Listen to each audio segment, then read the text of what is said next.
Alam mo ba, bago pa man opisyal na tawaging adobo ang ulam na minamahal ng lahat, ay matagal na itong niluluto ng mga ninuno natin. Kamusta?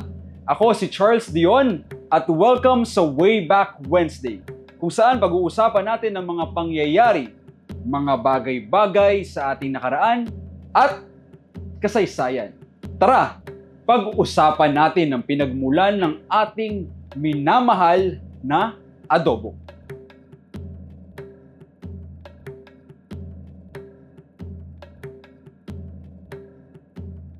Ayon sa mga Filipino chefs sa panahon ngayon, ang adobo ay higit pa sa simpleng putahe.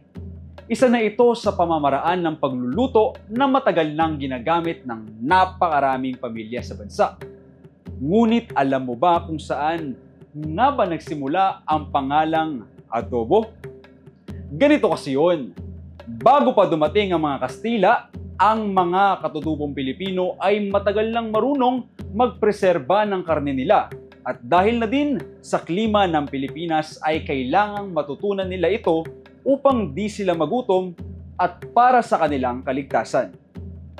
Noong dumating ang mga Kastila sa Pilipinas, dito nagmula ang Spanish word na adobar na may kahulugang to marinate.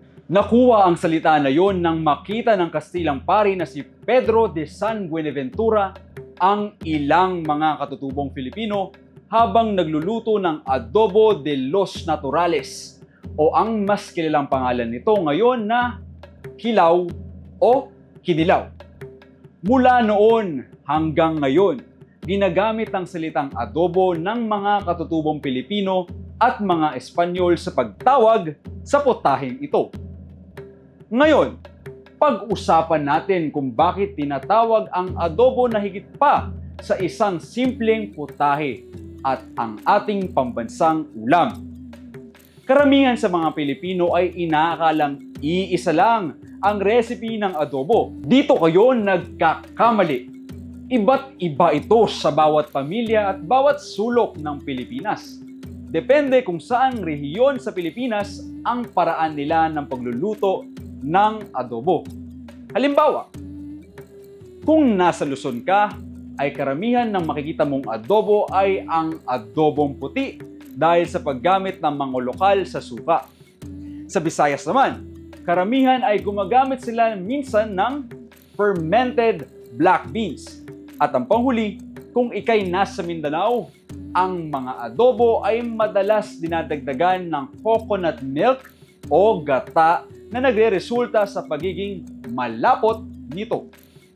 Napakarami ang pwedeng gamitin na karne sa pagluluto ng adobo, tulad ng manok na pwedeng walang gata o meron. Mga isda na tulad ng galunggong, tambakol at bangus. Maaari ring gamitin ang baka at pusit. Akalain mo, pwede ring gumamit ng gulay tulad ng adobong kangkong o adobong sitaw. Ang adobo ay patuloy pa ring nagbabago. May madadagdagan o mababawasan. Nakadepende talaga ito sa panlasa ng mga magluluto. Kayo ba? Anong espesyal sa pagluluto ng adobo sa inyong pamilya? Kung nais ninyong malaman ang buong kwento, tumingin lamang sa comment section at nandoon ang mga link ng sources ng video na ito. At samahan ninyo muli kami sa susunod na Way Back Wednesday.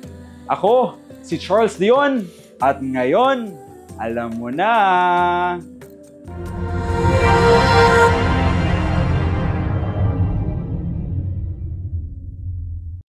Alam mo ba, bago pa, paano kaya? Alam mo ba nga, aray ko, alam mo ba, bago pa, alam mo ba, ganun talaga, mas okay. Sinasabi mo lang yan kasi pinsan mo ako eh.